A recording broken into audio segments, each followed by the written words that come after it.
Bonjour tout le monde. Mon nom est Daniel Normandin. Je suis le directeur d'une nouvelle unité de recherche et d'études qui s'appelle le CIRIEC, donc le Centre d'études et de recherche intersectorielle en économie circulaire. Et je suis accompagné donc de Benjamin Laplate, mon collègue qui est directeur adjoint du même centre. Et le webinaire de ce midi, en fait, vise à vous introduire à ce nouveau concept d'économie circulaire. En fait, je dis nouveau, c'est un concept, comme vous allez de l'apprendre, qui date d'un certain temps, là, mais qui, dans sa forme, je dirais, moderne, est en vigueur depuis, je dirais, peut-être les 10 dernières années et puis depuis les 5 dernières années environ ici au Québec. Alors, c'est vraiment un webinaire d'introduction à la thématique, sachant qu'on vise à ce que l'ETS devienne une référence en matière d'économie circulaire sur le plan de l'ingénierie.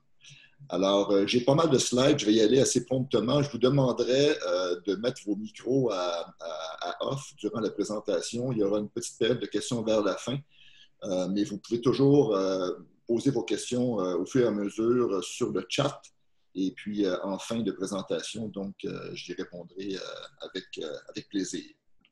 Et si je puis me permettre, Daniel, en fait, pour toute fin oui. pratique, afin d'éviter la cacophonie, on vous invite à poser vos questions en utilisant la petite boîte destinée au chat pour nous éviter d'avoir à gérer des tours de parole, ce qui serait un peu compliqué avec les vidéos. Alors, merci de votre compréhension. Voilà. Donc, je me lance. Pourquoi l'économie circulaire? Donc, présentons un peu la mise en contexte tout d'abord. Il faut savoir en fait, nous sommes aujourd'hui environ 7,8 milliards d'individus sur la planète et de ces 7,8 milliards, il y a environ la moitié qui sont des consommateurs de classe moyenne, donc je dirais la tranche de population qui consomme le plus de ressources. Et en fait, cette année, pardon, je vais aller trop vite, cette année, le jour du dépassement, c'est-à-dire le jour où on a consommé toutes les ressources renouvelables, en fait, qui sont renouvelables sur l'espace d'un an, était le 22 août. Donc, on vit à crédit, si vous voulez, sur le plan des ressources renouvelables depuis le 22 août. Cette année, le jour du dépassement était plus tardif que l'an dernier. L'an dernier, il était en juillet, évidemment à cause de la pandémie, mais on peut facilement penser que lorsque l'économie sera rétablie, entre guillemets, le jour du dépassement, d'une année à l'autre, va se rapprocher de plus en plus du début de l'année. Donc, sur le plan des ressources renouvelables, on a un enjeu, c'est celui de la surconsommation par rapport à la capacité de renouvellement de ces mêmes ressources par les écosystèmes. En 2030, on devrait atteindre 5 milliards d'individus de classe moyenne. Donc, le jour du dépassement, encore une fois, serait probablement, j'imagine, d'ici une dizaine d'années, va se rapprocher de façon assez inquiétante du début de l'année. En ce qui touche les ressources dites non renouvelables, on est déjà, en fait, pour certaines ressources, à un niveau critique. Là, si vous voyez le graphique qui est ici, sur l'axe des X, on voit, si vous voulez, le nombre d'années de réserves connues là, des principaux métaux et minéraux qu'on utilise commercialement. Et vous avez sur l'axe des Y les pays producteurs. Et si vous regardez le quadrant, en fait, en bas à gauche, en fait, ce sont ce qu'on appelle les éléments qui sont doublement critiques, c'est-à-dire qui sont produits par un petit nombre de pays, souvent des pays qui sont instables politiquement, et dont les réserves, en fait, sont aussi problématiques. Et il y a beaucoup de ces métaux et minéraux, en fait, qui rentrent dans la composition des technologies dites propres. Donc, qu'on pense aux panneaux solaires, aux moteurs électriques, on pense aux éoliennes, et ces éléments-là, donc, se retrouvent déjà dans un état relativement critique et avec une demande qui va être en forte croissance dans les années qui viennent. En fait, ça fait longtemps qu'on parle du mythe des ressources et de la croissance infinie. Il y a des chercheurs dans les années 72, en fait, les chercheurs du MIT, c'est un couple, le couple Meadows, qui avait déjà tiré la sonnette d'alarme sur l'inadéquation entre la croissance de la population et des besoins et évidemment le stock de ressources non renouvelables disponibles pour être capable de répondre aux besoins de cette population en croissance.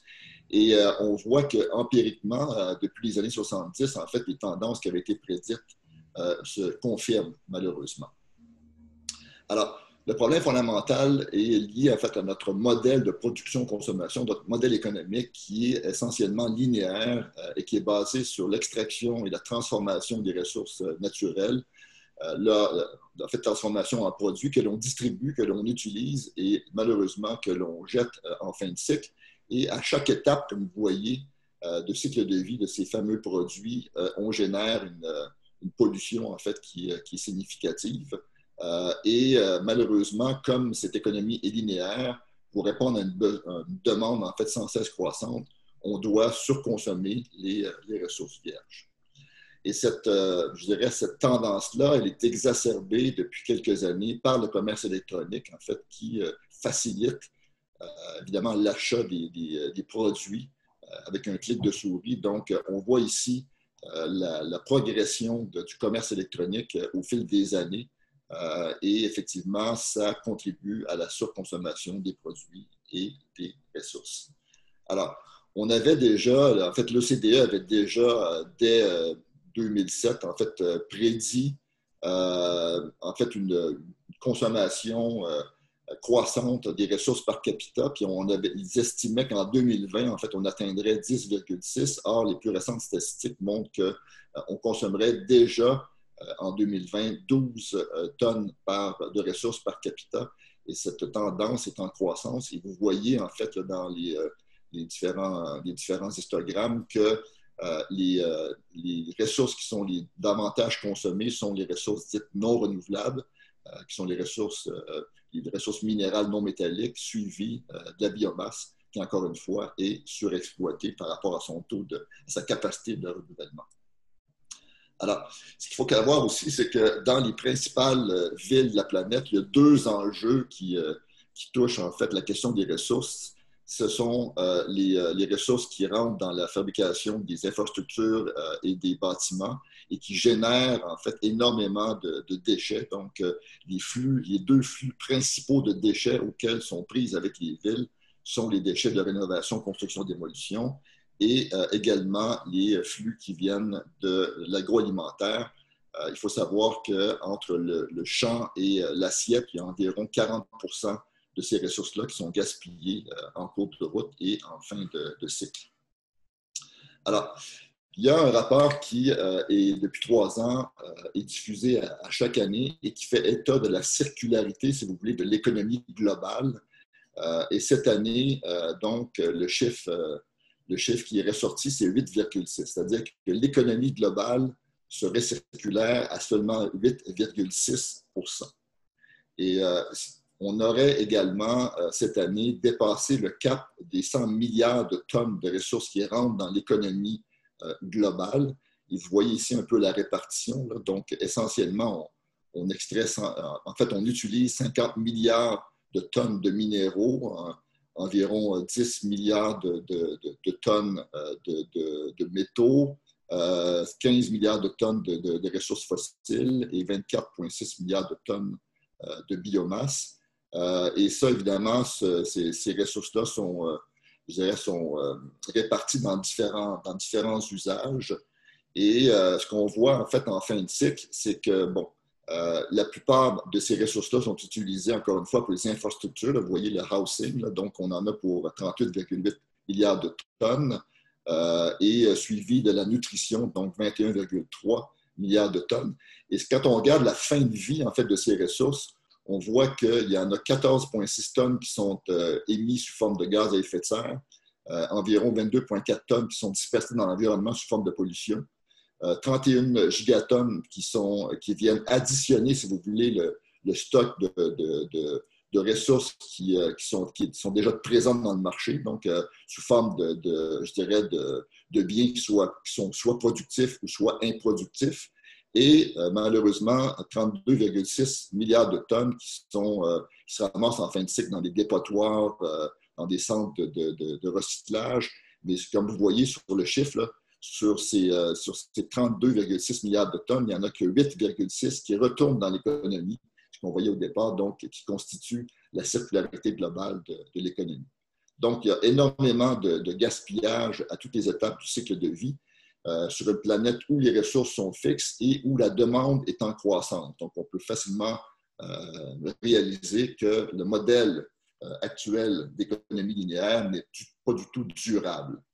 Alors, ce qu'il faut absolument faire, c'est de découpler, si vous voulez, la croissance économique de l'utilisation des ressources et évidemment des impacts sur l'environnement. Donc, c'est vraiment l'objectif ultime, ce découplage entre l'activité économique, le bien-être que cette activité économique génère de l'utilisation des ressources et de la pression, donc des impacts sur l'environnement.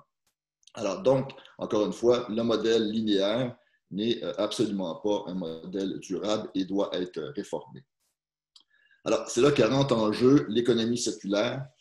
Qu'est-ce que l'économie circulaire? En fait, c'est un concept qui est apparu dans les années 70, donc avec l'apparition du fameux rapport Meadows qui avait été commandé par le Club de Rome, mais on en avait aussi évoqué les principes de base au premier sommet de la Terre en 1972.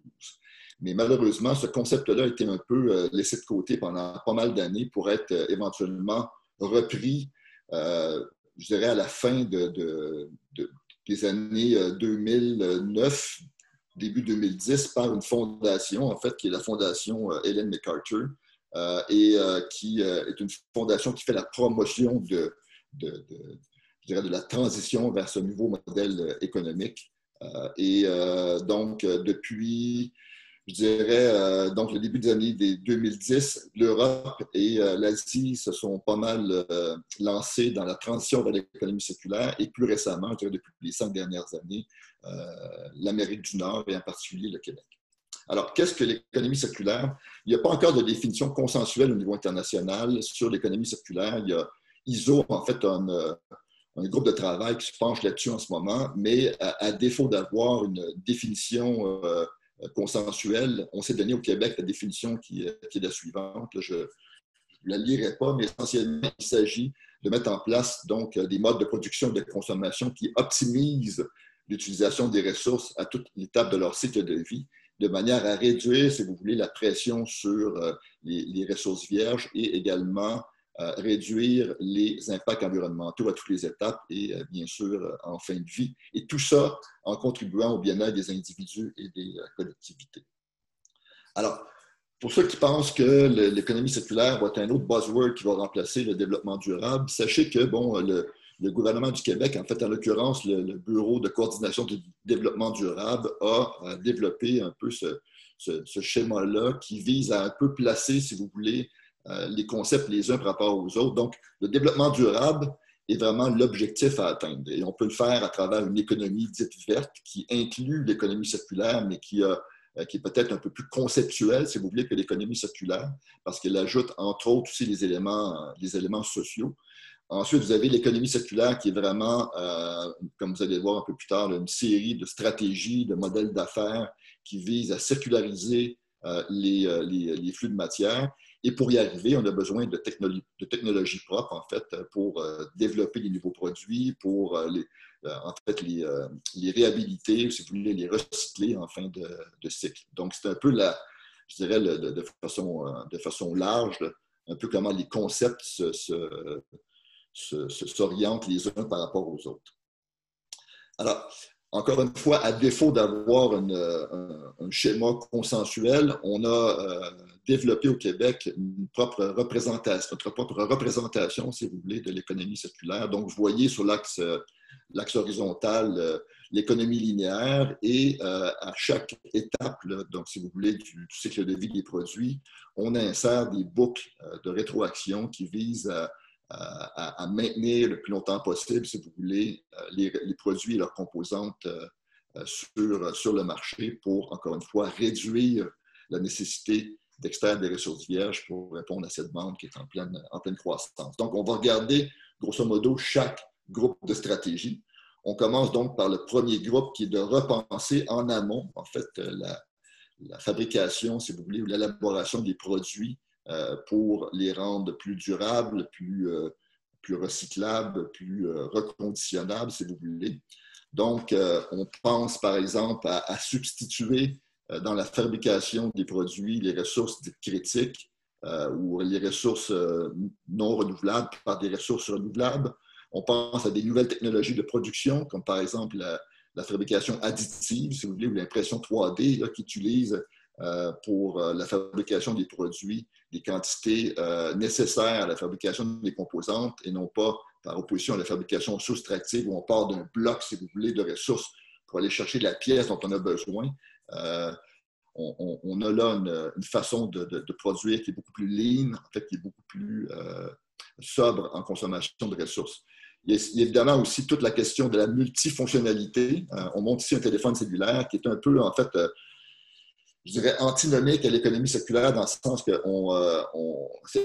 le téléphone cellulaire est en fait, le téléphone intelligent est un article, en fait, dont la durée de vie technique ou technologique, en fait, est relativement courte, mais en même temps remplit différentes fonctions. Si on avait, évidemment, à consommer autant de produits que de fonctions dans un téléphone intelligent, on serait entouré d'objets qu'il faudrait fabriquer à partir de ressources, encore une fois, qui peuvent être critiques. Donc, le fait que le téléphone intelligent soit multifonctionnel nous permet donc d'être beaucoup plus sobre dans l'utilisation des ressources, tout en répondant évidemment aux besoins que viennent combler ces différentes fonctions. Et évidemment, on peut optimiser les opérations tout au long de la fabrication, de la distribution et de l'utilisation et évidemment de la fin de vie des produits par différentes technologies, différentes approches, différentes solutions. Alors, il s'agit aussi également de préserver la santé des écosystèmes. Donc, lorsqu'on prélève des ressources, il faut s'assurer que ces ressources-là soient exploitées de façon durable. Et puis, pour ce faire, pour orienter, si vous voulez, les décisions, il existe différentes certifications internationales reconnues, que ce soit pour la pêche, que ce soit pour les produits du bois, les textiles, l'agriculture biologique. Donc, en tant que manufacturier, vous avez intérêt, évidemment, à vous approvisionner de ressources qui sont exploitées de façon responsable. Mais on peut évidemment mettre en œuvre des technologies qui permettent de prélever ces ressources avec l'impact le plus faible possible sur les milieux naturels. On peut réduire à la source également la pollution générée par la fabrication des produits. On peut éliminer aussi à la source l'utilisation de substances toxiques dans les composantes des produits. Et on peut aussi les concevoir pour faire en sorte que je dirais, les composantes techniques et les composantes biologiques soient facilement séparables pour faciliter, si vous voulez, le recyclage et la réutilisation des composantes en fin de cycle. Une fois qu'on a repensé nos produits et qu'ils sont en marché, il faut intensifier leur utilisation. Il faut savoir en fait que les produits qu'on consomme, 80% des produits qu'on consomme sont utilisés en moyenne une fois par mois. Ça veut dire que le reste du temps, ils dorment dans un placard et sont donc improductifs, si vous voulez. Et lorsqu'un consommateur a besoin d'un objet particulier, que ce soit n'importe quoi, un petit électroménager, un outil ou autre, en fait, il a malheureusement tendance à aller l'acheter. Ce qui fait en sorte que, évidemment, pour le fabriquer, on va avoir encore une fois recours aux ressources malheureusement vierges. Et donc, il faut intensifier l'usage des produits qui sont déjà présents dans le marché. Et ça se fait à travers l'économie de collaborative ou de partage, ou à travers ce qu'on appelle des synergies de mutualisation entre entreprises, ou encore à travers la location court terme, qui permet donc à un produit quelconque de pouvoir être utilisé par un ensemble de consommateurs plutôt qu'un seul consommateur. Donc, ça évite évidemment le recours à la fabrication d'unités supplémentaires pour répondre aux besoins des consommateurs. Donc, on parle toujours de Airbnb, de Uber, mais sachez qu'au Québec, en 2018, on avait recensé plus de 210 initiatives d'économie de partage. Aujourd'hui, à peu près tout peut se partager, des stationnements, des outils, des électroménagers, des espaces de travail. Donc, grâce, encore une fois, aux plateformes numériques qui permettent de connecter facilement des individus qui ont des choses à offrir et des individus qui visent, en fait, qui cherchent des objets à consommer. Alors, il y a eu une étude un rapport qui a été rendu public il y a déjà 2 ans par un groupe de travail qui a fait des recommandations pour encadrer justement l'économie de partage et faire en sorte qu'on n'ait pas d'effet rebond négatif dû à cette nouvelle tendance. une fois qu'on a utilisé plus fréquemment nos produits, donc on a intensifié l'usage des produits qui sont déjà présents sur le marché, il faut maintenant prolonger la durée de vie de ces mêmes produits, de ces composants. Et on le fait à travers donc différentes stratégies. Tout le monde connaît évidemment l'entretien et la réparation. Vous savez que par les temps qui courent, c'est de moins en moins à la mode de réparer les produits, en fait, qui sont de moins en moins facilement réparables, mais il y a une tendance qui commence à s'inverser. Vous connaissez sans doute les hypercafés, qui sont des événements qui permettent de regrouper à la fois des ingénieurs confirmés ou en devenir, des patenteux avec des consommateurs qui cherchent à réparer leurs produits qui sont a priori non réparables. Et ça permet donc de pouvoir allonger la durée de vie de ces produits-là. Puis on retrouve aussi sur le marché de plus en plus des kits de réparation avec des vidéos qui permettent aux consommateurs de pouvoir réparer leurs objets eux-mêmes. Il faut savoir aussi qu'il y a des législations qui commencent aussi à apparaître. Là, entre autres, en France, il y a une loi sur l'économie circulaire en vertu de laquelle les entreprises manufacturières vont être obligées d'afficher un indice de réparabilité de leurs produits sur les étiquettes. Il y a aussi évidemment les dons ou la vente de produits à travers des plateformes comme Kijiji, les packs, etc. Il faut savoir aussi que c'est une tendance à la hausse. Là, il y a un indice qui s'appelle l'indice Kijiji qui mesure justement si vous voulez, le taux de dons ou le taux de vente de produits usagés. Il faut savoir que, en fait, cette année, 82% des Canadiens auront échangé au moins un bien dans l'économie de seconde main.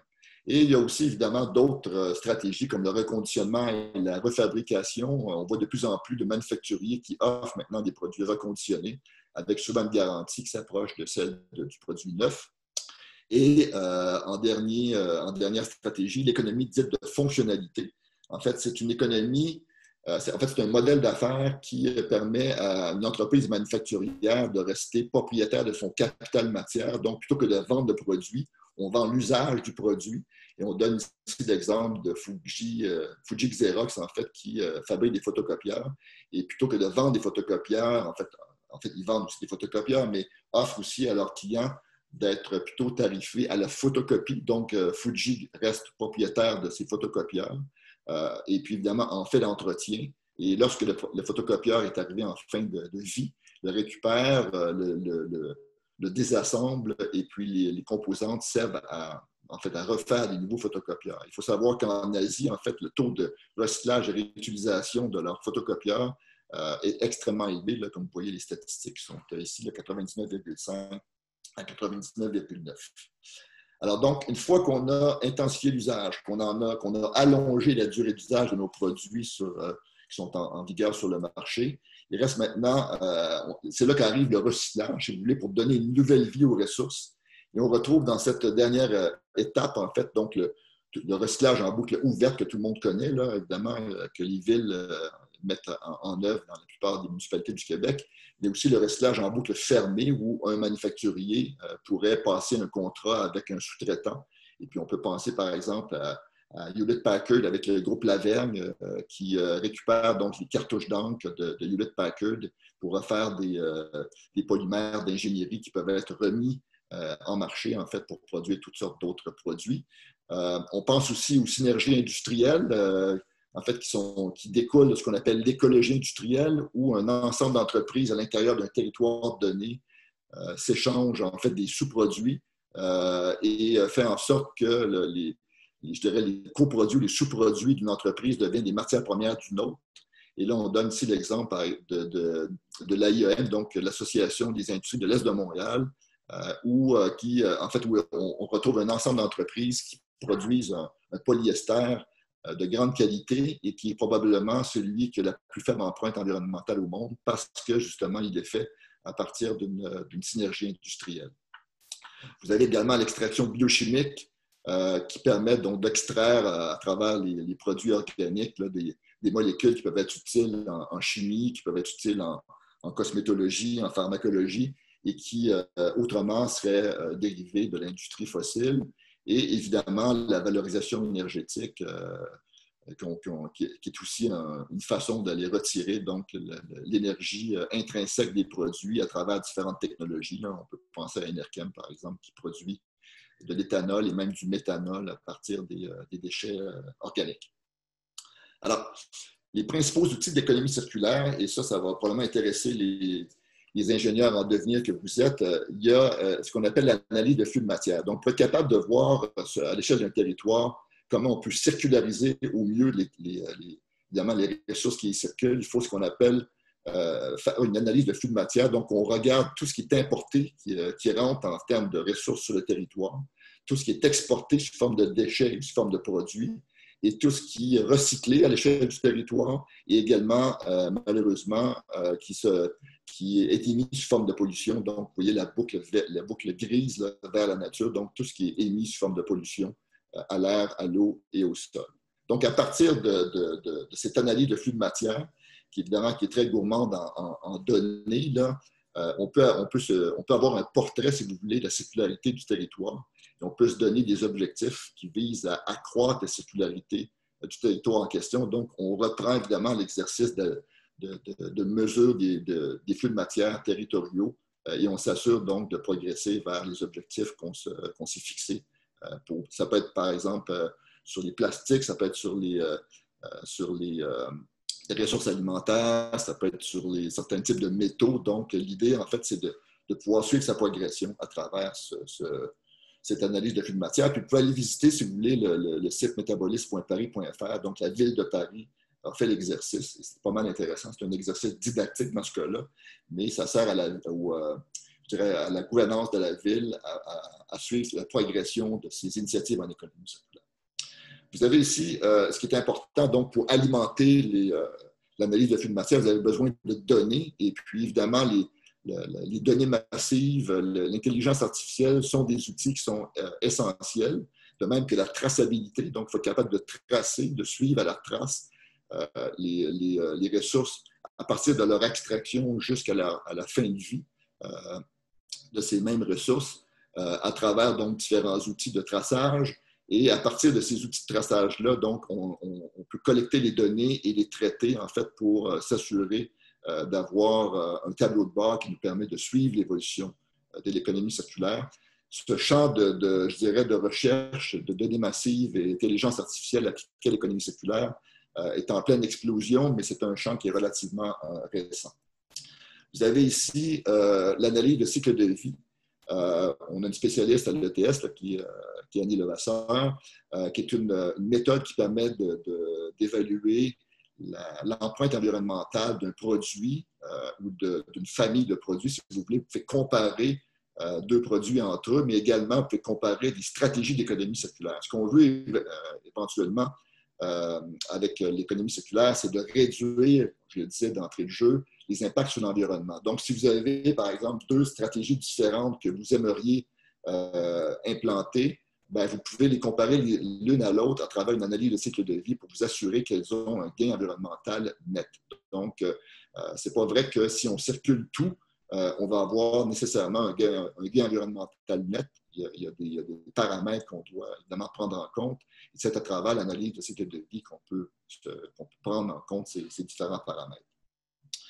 Il y a aussi la logistique inversée qui est aussi une discipline en pleine effervescence. Donc, on a depuis plus d'un siècle amélioré de façon constante, évidemment, la logistique qui permet de prendre un produit qui est manufacturé à un endroit puis de l'amener à un consommateur qui est situé à un autre endroit. Maintenant, il faut être capable de ramener le produit du consommateur vers le manufacturier. Et ça se fait à travers une discipline qui s'appelle la logistique inversée, qui est aussi en pleine expansion, je dirais, suite à ce concept d'économie circulaire qui est de plus en plus en vigueur à travers la planète. Alors, où en est le déploiement de l'économie circulaire à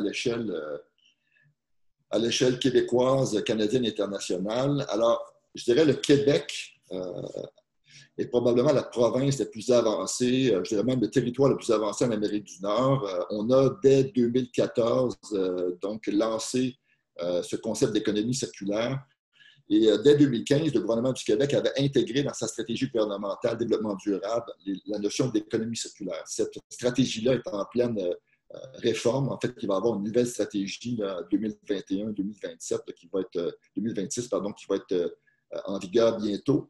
Et il y a eu une consultation récente à laquelle on a participé pour s'assurer que le concept d'économie circulaire soit davantage au centre de la stratégie gouvernementale de développement durable. On a aussi créé, en 2015, on a réuni 21 leaders qui venaient du monde industriel, associatif, environnemental, gouvernemental, pour s'assurer qu'on ait en fait, je dirais un peu les points de vue de tout le monde, de tous les acteurs du marché dans la transition vers l'économie circulaire. Ce pôle existe toujours. On le réunit 3-4 fois par année. Et sur recommandation du pôle en question, le gouvernement du Québec a créé en 2016 ce qu'on a appelé le GIEC, là, qui n'a rien à voir avec les changements climatiques, mais qui est plutôt le groupe interministériel sur l'économie circulaire, qui réunit une quinzaine de ministères et de sociétés d'État et qui se réunit encore une fois régulièrement pour s'assurer que les différents ministères et sociétés d'État collaborent entre elles pour avoir une cohérence dans la transition vers l'économie circulaire. On a également, au fil du temps, fait plusieurs études, projets de recherche pour alimenter, si on veut, la connaissance en économie circulaire, que ce soit sur les retombées économiques de l'économie circulaire au Québec, que ce soit sur une cartographie de l'état de l'économie circulaire sur l'île de Montréal, que ce soit sur la contribution de l'économie circulaire ou de stratégies liées à l'économie circulaire dans la réduction des GES industriels. C'est un projet qui est en cours actuellement. Il y a un autre aussi projet en cours, c'est la mesure de la circularité du Québec que l'on fait en collaboration avec l'organisation qui s'appelle Circle Economy, qui est basée aux Pays-Bas. Et c'est la même organisation donc, qui fait depuis 3 ans l'état de la circularité à l'échelle mondiale. Donc, on travaille avec eux pour établir la circularité du Québec et ça va nous aider éventuellement à se fixer des objectifs communs et puis évidemment travailler ensemble pour les atteindre. Il y a aussi différentes formations qui sont disponibles. Il y a une école d'été, en fait, que l'Institut EDEC, que je dirigeais auparavant, a mis sur pied et qui est toujours d'actualité. On est en train de travailler avec des chercheurs de l'ETS pour faire une école d'été qui serait co-dirigée à la fois par l'ETS et par HEC. Donc, il faut prendre la suite de celle qu'on avait mis en œuvre à travers l'Institut EDEC que je dirigeais auparavant. Et on a aussi une formation en ligne gratuite, un MOOC sur l'économie circulaire qu'on va mettre à jour prochainement et qui sera disponible en fait pour quiconque. Sachez que le MOOC sur l'économie circulaire a déjà attiré plus de 5500 participants, donc très populaire. Donc, on veut poursuivre en fait cette formation en ligne. Et on a un congrès aussi qui s'appelle les Assises québécoises de l'économie circulaire. Il y a eu une première édition en 2018 qui était à guichet fermé au Palais des Congrès. Nous devions tenir une deuxième édition au printemps dernier, mais malheureusement qui a été remise à plus tard à cause de la pandémie. Mais probablement qu'au printemps 2021, on tiendra les deuxièmes Assises québécoises. Et il y a aussi une plateforme web qui s'appelle québeccirculaire.org sur laquelle on essaie de regrouper l'ensemble des initiatives, de la documentation, des études de cas sur l'économie circulaire. Il faut savoir que cette plateforme elle est reliée à un réseau de plateformes européens où l'information circule entre le Québec et l'Europe.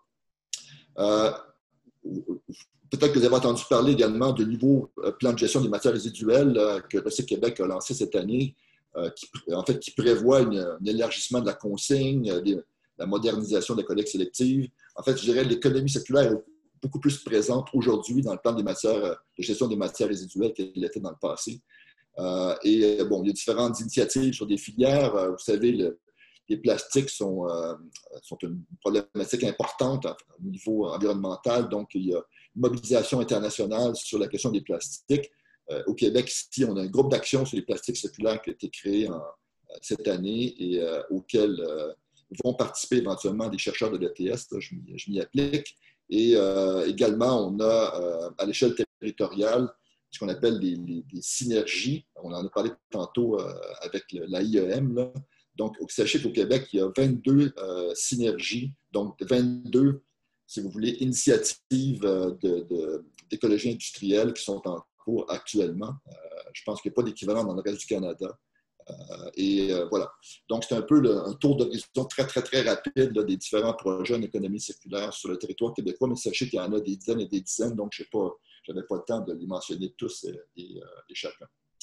Alors, ce qui est intéressant, ce matin, j'assistais à une présentation qui dévoilait en fait le nouveau plan de valorisation des minéraux critiques et stratégiques du gouvernement du Québec. C'est un plan de 90 millions qui a été annoncé ce matin.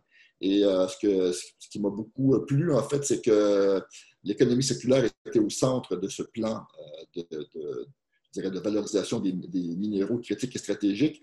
Et ça voudra dire éventuellement qu'on devra développer cette notion de mines urbaines, c'est-à-dire qu'il y a énormément de métaux critiques et stratégiques qui se retrouvent dans des sites d'enfouissement, dans des produits qui sont improductifs, qui sont sous-utilisés dans le marché. Donc, l'idée, c'est d'exploiter ces mines urbaines, je dirais, dans mon idée à moi, ça serait de le faire avant d'exploiter les ressources vierges, mais probablement que les deux vont s'exploiter de façon parallèle. Donc, ça nécessitera évidemment le développement de nouvelles technologies pour aller récupérer ces métaux dans les produits, dans les sites d'enfouissement, pour les concentrer, pour les traiter. Pensons par exemple aux alliages. On fait des alliages depuis l'homme des cavernes. Et on est devenu très bon dans la fabrication des alliages, mais on ne sait pas comment les désallier. Donc, il faut trouver des procédés pour être capable de désallier les métaux et de récupérer donc les métaux, si vous voulez, les atomes de ces métaux-là, pour être capable de les remettre dans une logique de production. Imaginez là, si on était capable d'exploiter les cimetières d'avions que l'on trouve un peu partout sur la planète. On aurait accès à un stock de matière qui serait extrêmement intéressant et qui permettrait donc, encore une fois, de réduire la pression sur les ressources vierges pour la fabrication des produits dont l'humanité a besoin. Alors, dans le reste du Canada, je dirais, c'est principalement l'Ontario qui domine sur le plan de l'économie circulaire avec la Colombie-Britannique. En Ontario, ils ont une loi sur l'économie circulaire depuis 2016. On n'en a pas au Québec, on espère bien en avoir une dans les prochaines années. Mais l'Ontario a été, sur le plan législatif, la première province, en fait, à légiférer sur l'économie circulaire. Il y a aussi un mouvement qui démarre en Amérique. Il y aura le 19 novembre prochain là, un événement online qui vise à regrouper donc, les intervenants américains, mexicains et canadiens sur la question de l'économie circulaire et de voir comment on peut, à l'échelle de ce qui se passe en Europe, là, avoir un mouvement qui soit cohérent ici en Amérique du Nord. Il y a de plus en plus d'intérêt de la part des gouvernements pour ce qui touche l'économie circulaire. Donc, l'idée ici, c'est d'allier nos efforts pour être capable d'accélérer le mouvement. En Europe, donc, il y a un plan d'action à l'échelle européenne sur l'économie circulaire. C'est la deuxième mouture d'un plan d'action qui avait déjà été diffusé, si ma mémoire est bonne, en 2015 ou 2016. Donc, il y a eu une réédition de ce plan-là en mars 2020.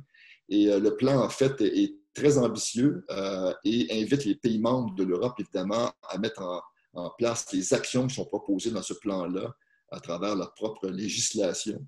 Et en 2020, en février, en fait, il y a aussi la loi française anti-gaspillage pour une économie circulaire qui a été lancée et dans laquelle il y a une feuille de route pour... En fait, cette loi-là découle d'une feuille de route, en fait, qui avait été élaborée dès 2018. Et en vertu de cette loi-là, donc, les manufacturiers auront l'obligation d'afficher en fait la réparabilité de leurs produits. Et aussi, en vertu de cette loi-là, les manufacturiers vont être obligés de donner une garantie de leurs produits qui soit plus acceptable que celle qui est en vigueur actuellement. Donc, on peut penser à passer à 2 ans plutôt qu'une année, entre autres, sur la plupart des produits.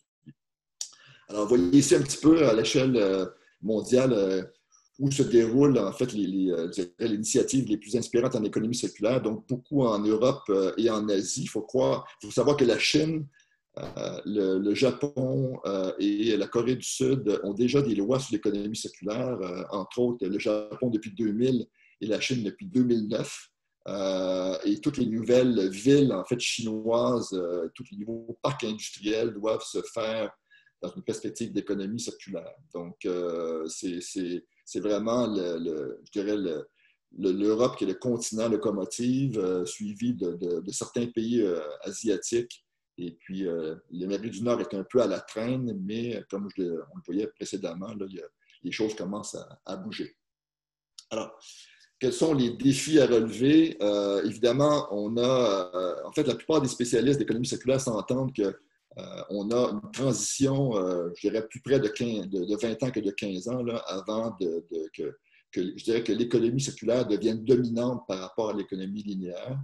Le pays le plus ambitieux au niveau de l'économie circulaire à date serait les Pays-Bas. En fait, ils se sont donnés comme objectif de devenir 100% circulaire à l'échelle, en fait, à 2050. Mais je dirais qu'avant que l'économie globale devienne, je dirais, dominante sur le plan de l'économie circulaire, effectivement, il y aurait au moins une vingtaine d'années pour s'écouler. Mais ça exige évidemment de transformer nos modèles d'affaires, de passer des chaînes de valeur à des boucles de valeur. Il faut absolument que tous les acteurs de la chaîne de valeur ou des boucles de valeur soient connectés, du consommateur en allant jusqu'au manufacturier.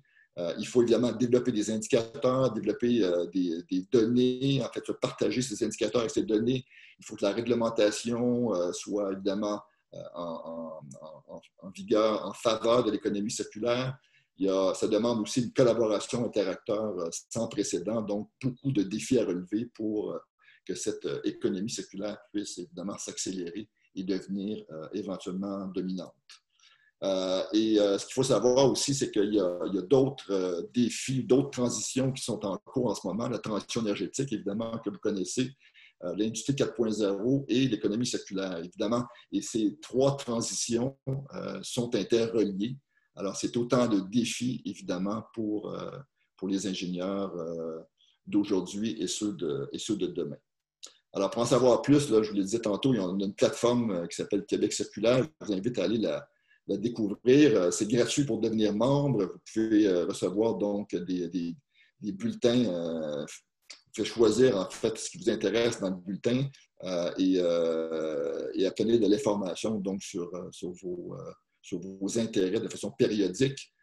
Puis vous avez là, tous les concepts que j'ai présentés sont bien décrits à l'intérieur de la plateforme. Donc, il y a du matériel que vous pouvez utiliser aussi pour vos propres présentations. Alors, voilà, je m'étais donné 3/4 d'heure, j'y arrive à peu près pile. Donc, je suis ouvert à des questions si vous en avez. Alors, on a une première question. On vous invite à les poser dans le chat room. Je vais les lire en fait pour toi Daniel, à toi d'y répondre si tu veux bien. Je pourrais compléter le cas échéant avec plaisir. Bonjour, la mondialisation de l'économie, de la production et de la consommation est-elle un frein ou une force pour l'économie circulaire? Oui, je dirais en fait c'est un et l'autre dans une certaine mesure. C'est clair que l'économie circulaire vise, si possible, les circuits les plus courts possibles. Mais évidemment, au Canada, comme on est un pays peu densément peuplé, ça serait peut-être illusoire de penser qu'on peut devenir autarcique là, dans notre production et dans notre consommation. Donc, l'idée, c'est de produire les produits là où, je dirais, les conditions sont les plus favorables pour leur production. Mais une fois que les produits arrivent sur le territoire québécois ou canadien, c'est de faire en sorte qu'on puisse conserver en usage les produits et leurs composantes le plus longtemps possible. Donc, je dirais que ce n'est pas du tout une barrière ou je dirais, un levier, c'est un peu les deux en même temps. Le problème, c'est que pour que l'économie puisse s'établir à l'échelle globale, il faut que les accords commerciaux que le Canada ou que les pays signent entre eux inclut en fait des paramètres d'économie circulaire, ce qui n'est pas le cas en ce moment. Donc, vous savez, le Canada a des ententes commerciales avec l'Asie, avec l'Europe, avec les États-Unis. Alors, il faudrait réouvrir éventuellement ces accords commerciaux et y intégrer des paramètres d'économie circulaire pour s'assurer qu'à l'échelle globale, en fait, il y a une cohérence dans le déploiement de l'économie circulaire. Peut-être que j'ajouterais qu'un des enjeux macro qui est intrinsèquement lié à la problématique de la globalisation, c'est l'accès à la ressource au moindre prix, du fait que souvent ces prix n'internalisent pas les coûts des externalités environnementales. Donc, on ne paye pas le juste prix pour l'utilisation qu'on fait de certaines ressources, considérant les, euh, les coûts imputables à la pollution qui vient avec l'utilisation de ces ressources. Donc, dans le contexte de mondialisation où on a parfois accès à des ressources à moindre prix et dans des États qui sont souvent non réglementés ou non assujettis à des contraintes environnementales, bien, évidemment, c'est un frein. Fait que, outre l'aspect législatif et réglementaire, il y a toute une question là, qui nous amène à l'écofiscalité là, qui est également un enjeu au niveau mondial. Tout à fait. En fait, je pourrais ajouter, c'est ce qui explique un peu le fait que lorsqu'on a un produit à réparer et on arrive chez le réparateur, souvent, il va nous offrir plutôt le produit neuf que le produit réparé parce que ça coûte moins cher d'acheter du neuf que de faire réparer le produit. Et ça, c'est dû au fait, comme le dit Benjamin, que le coût en fait, des produits ne reflète pas les externalités environnementales et sociales. Donc, le produit a sans doute été produit dans un pays où les coûts de main-d'œuvre étaient extrêmement bas et où la réglementation environnementale était très peu développée, voire inexistante. Et lorsque le produit arrive ici, on le fait réparer évidemment à un coût de main-d'œuvre beaucoup plus élevé, avec une réglementation beaucoup plus élaborée, d'où la distorsion. Donc, l'internalisation des externalités dans le prix de ce qu'on consomme est un élément incontournable, mais évidemment, c'est extrêmement complexe à mettre en œuvre. Et on a essayé de le faire. Vous avez vu ce qui s'est passé, entre autres, notamment en France, avec la crise des Gilets jaunes, où le gouvernement visait à internaliser en fait le coût carbone dans le prix de ce qui est consommé là-bas. Et puis, il y a eu un tollé, en fait, suite à ça. Alors, imaginez si on devait internaliser une quinzaine d'impacts environnementaux au-delà de l'impact carbone. Donc, il y a toute une mécanique à réfléchir, mais la nature humaine étant ce qu'elle est, on a tendance malheureusement à gaspiller ce qu'on paie peu ou ce qu'on ne paie pas. Et ce non-paiement, en fait, ne reflète pas, je dirais, malheureusement, la qualité ou l'importance des ressources qui sont utilisées dans la production des biens et services. Alors, il faudrait absolument que cette distorsion-là soit réglée dans les années à venir si on veut en arriver à une économie circulaire qui soit dominante. Plusieurs autres questions qui se sont rajoutées. On a parlé des mines urbaines de la présentation. On nous demande s'il y a, à notre connaissance, des exemples dans le monde de cas où on a établi la faisabilité d'exploiter ce type de mine ou des vieux sites d'enfouissement fermés. Oui. En fait, je dirais, ça commence. Il y a une entreprise, entre autres, qui s'appelle Umicore, en fait, qui est une multinationale dont le siège social est basé en Belgique. Umicore, c'était une entreprise, autrefois, qui était une entreprise de minière très conventionnelle, là, qui exploitait des gisements à ciel ouvert ou souterrains, et a complètement abandonné, en fait, l'exploitation de ces mines pour se concentrer justement sur les mines urbaines. Et ils vont chercher donc les minéraux, les métaux essentiels dans les batteries, dans les produits, dans les téléphones cellulaires et autres. Là. Ils les concentrent, ils les purifient et puis les remettent en marché. Et c'est un modèle qui est complètement rentable. En fait, la compagnie est très rentable.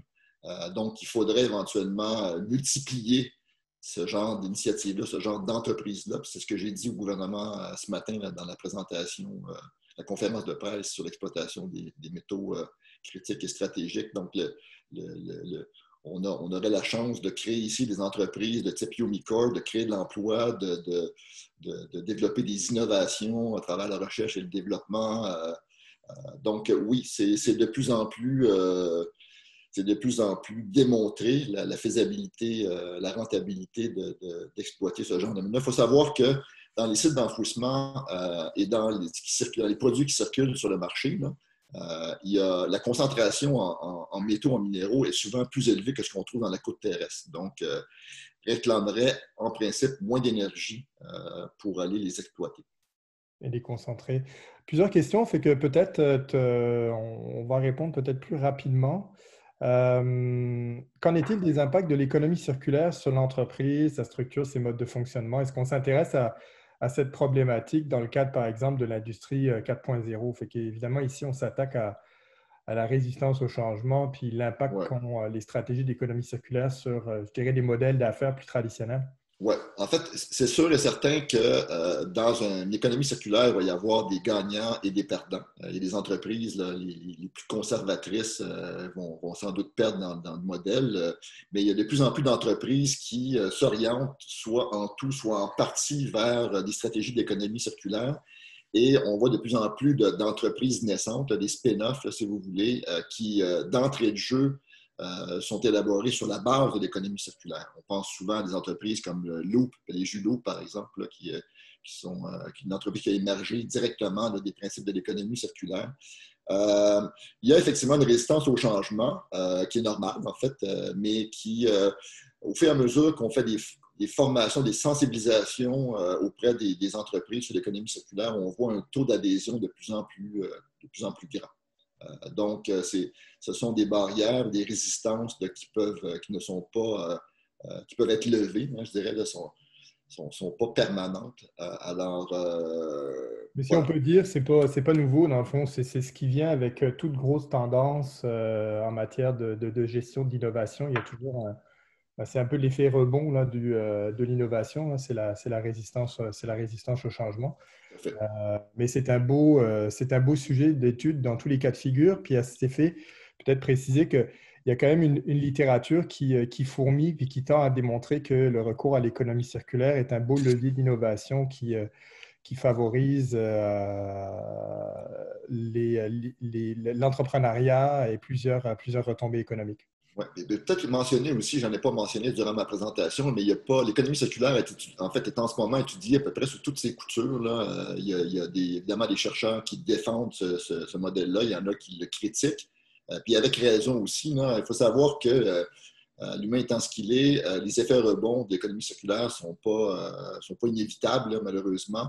Puis quand on parle d'effets rebonds, là, pensons à ce que si l'économie devenait circulaire de façon dominante et puis que le modèle d'affaires qui serait dominant serait l'économie de fonctionnalité, là où l'entreprise conserve son capital matière et évidemment vend plutôt l'usage du produit, on pourrait s'attendre à ce que le consommateur ait plus d'argent dans ses poches.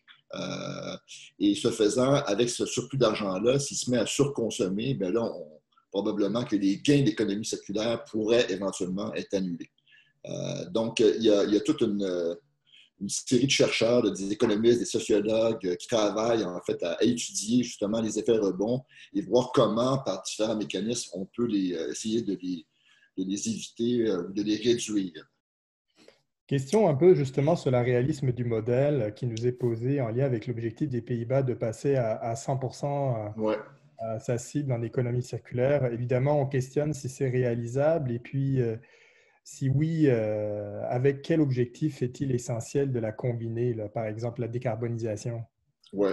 Ben, en fait, 100% de circularité, je pense que juste, si on applique les lois de la thermodynamique, je pense que c'est irréaliste, là, mais je pense qu'on peut tendre vers le 100% et le déchet zéro. C'est ça qui est l'objectif. On aura toujours besoin d'un apport en matière fraîche, si vous voulez, en matière vierge, mais l'idée, c'est de diminuer autant que faire se peut cet apport. Euh, et il y a eu beaucoup d'études qui ont été faites, entre autres commandées par le Tube de Rome, là, assez récentes, sur l'impact de l'économie circulaire sur la réduction des changements climatiques et dans des pays, en fait, qui s'approvisionnent, en fait, qui produisent leur énergie à partir de l'énergie fossile. Il y a des simulations qui ont montré qu'on pouvait réduire jusqu'à 70% les émissions de gaz à effet de serre. On a comparé, en fait, les situations dans 5 pays européens différents et on arrivait avec ces conclusions-là. Évidemment, au Québec, comme on est alimenté par l'hydroélectricité, on aurait sans doute peut-être des gains moins extraordinaires qu'on retrouve dans certains pays là, qui s'alimentent à l'énergie fossile. Mais la démonstration d'une réduction substantielle des gaz à effet de serre par l'établissement d'une économie circulaire sont de plus en plus démontrées. OK. En fait, de plus en plus, ouais. On a plusieurs questions qui touchent un peu à la même, je dirais au même sujet, à savoir, est-ce que l'économie circulaire est un risque de pelleter en avant là, d'autres problèmes comme celui de la surconsommation, la réduction à la source. On parle même de questionner ce que vaut l'économie circulaire sans un modèle qui viendrait promouvoir la décroissance. Alors évidemment, c'est des grosses réflexions, parfois Ouais, un peu philosophiques, qui sont dans l'air du temps, mais cela dit, quand même légitime. Alors, ouais, risque d'instrumentalisation du concept là, par rapport à cet enjeu qui est la réduction à la source, là. tout à fait. Puis on n'est pas, on est exposé au risque. Là, on a vu ce qui s'est passé avec le concept de développement durable. C'est clair que l'économie circulaire doit être mise en place avec des réflexes de plus grande sobriété par rapport à la consommation. On ne pourra pas répondre aux besoins grandissants de la population en pleine croissance, même avec une économie circulaire dominante. Il y a certains chercheurs d'ailleurs qui ont montré que même si on circularisait à 100% l'économie, à cause de cette croissance de population, probablement qu'on sauverait peut-être 25 ans, 30 ans de problèmes. Donc, il faut absolument combiner cette économie circulaire avec une plus grande sobriété dans la consommation des ressources. Il faut savoir euh, aussi que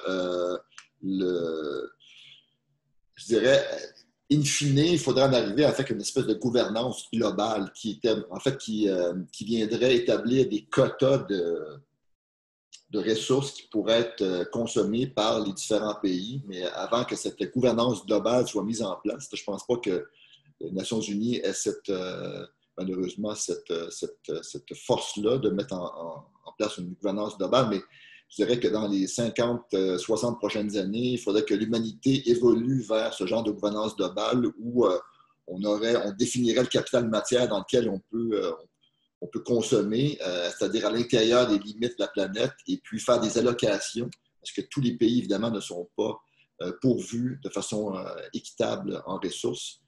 Donc, il faudrait en arriver là. Mais je dirais le défi qu'on a en ce moment et auquel il faut s'attaquer, c'est les 94% de ressources non circularisées. Et si on s'attaquait à ce bloc de ressources non circularisées, ça pourrait permettre justement d'avoir une croissance économique sans avoir à surexploiter les ressources. Et moi, je l'appelle le défi 90, là, si on veut, c'est le défi auquel devraient s'attaquer en fait les ingénieurs et les autres scientifiques, les professionnels, les gestionnaires au cours des prochaines années, de manière en fait, avant encore une fois, de nécessiter en fait, de recourir aux ressources vierges, en fait, exploiter ce qu'on peut exploiter et qui circule déjà sur le marché, donc les 94% de ressources non circularisées. Question un peu technique, puis il est 13 heures, alors Ouais. on va peut-être finir là-dessus. La différence entre intensification de l'usage et économie de fonctionnalité. L'intensification d'usage, ça se fait à travers l'économie de partage, la location court terme. Donc, c'est-à-dire, l'idée, c'est de s'assurer qu'un consommateur, qu'un produit est utilisé par le plus grand nombre de consommateurs possible. Quand on parle d'économie de fonctionnalité, en fait, c'est un contrat qui est passé entre un manufacturier et un consommateur ou un acheteur. Donc, par exemple, au lieu d'acheter une laveuse-sécheuse, il y a un manufacturier qui vous en loue l'usage. Donc, la laveuse-sécheuse reste dans les mains en fait, la propriété reste dans les mains du manufacturier. Et ça ne veut pas dire que le produit serait essentiellement, l'usage serait intensifié en tant que tel. Il faudrait pour ce faire qu'on combine un peu l'économie de partage avec l'économie de fonctionnalité. La seule chose que garantit l'économie de fonctionnalité, c'est que l'appareil en question va revenir évidemment au manufacturier pour qu'il puisse le démanteler et en faire de nouveaux appareils. Et évidemment, un manufacturier qui entrerait, en fait, qui mettrait en œuvre une stratégie d'économie de fonctionnalité aurait tout avantage à avoir un produit qui soit le plus résistant possible, qui soit le plus facilement, dont les composantes soient le plus facilement recyclables, qui soient démontables, parce que plus, en fait, d'un consommateur à l'autre, si le produit n'a pas à subir d'intervention majeure, c'est autant d'argent que le manufacturier se met dans ses poches. Alors, donc, je dirais que dans une économie circulaire dominante, il faudrait combiner à la fois l'économie de fonctionnalité et l'intensification d'usage par une forme d'économie de partage. Très bien. Alors voilà, il est 13h12. 2. C'est le temps c'est le temps que nous avions pour ce webinaire de ce midi, mais en fait, c'est une première incursion dans l'économie séculaire en ce qui touche l'ETS. Ce ne sera pas la dernière. Tout ce que nous espérons, Benjamin et moi, c'est qu'on a suscité de l'intérêt. Sachez qu'au cours des prochains mois, Benjamin et moi avons la tâche de mettre sur pied donc, ce nouveau centre d'études et de recherche qui va mettre à contribution, on l'espère, le plus grand nombre de chercheurs et de disciplines possibles à l'ETS, mais également les étudiants, que ce soit au niveau du premier cycle ou des cycles supérieurs. Donc, c'est un défi parfaitement, en fait, complètement excitant et puis qui arrive dans un, je dirais, dans un timing très, très, très adéquat. Là. Comme vous voyez, l'économie circulaire, là, si vous commencez à fouiller un peu sur l'Internet, ou que vous allez voir, l'intérêt pour l'économie circulaire est de plus en plus grandissant partout, non seulement au Québec, mais en Amérique du Nord, à l'échelle internationale. Donc, on est vraiment dans un mouvement naissant et qui va prendre de l'ampleur au cours des prochaines années. Et puis, l'ingénieur a un rôle clé à jouer là-dedans. Et ce qu'on espère, en fait, c'est que les ingénieurs qui vont sortir de l'ETS vont contribuer de façon majeure donc, à cette transition vers ce modèle économique plus durable. Voilà. Bien, merci à tous. Ça conclut ce premier webinaire. Ça a été un plaisir. Merci pour votre présence et vos questions. On a tenté de répondre au plus grand nombre avec les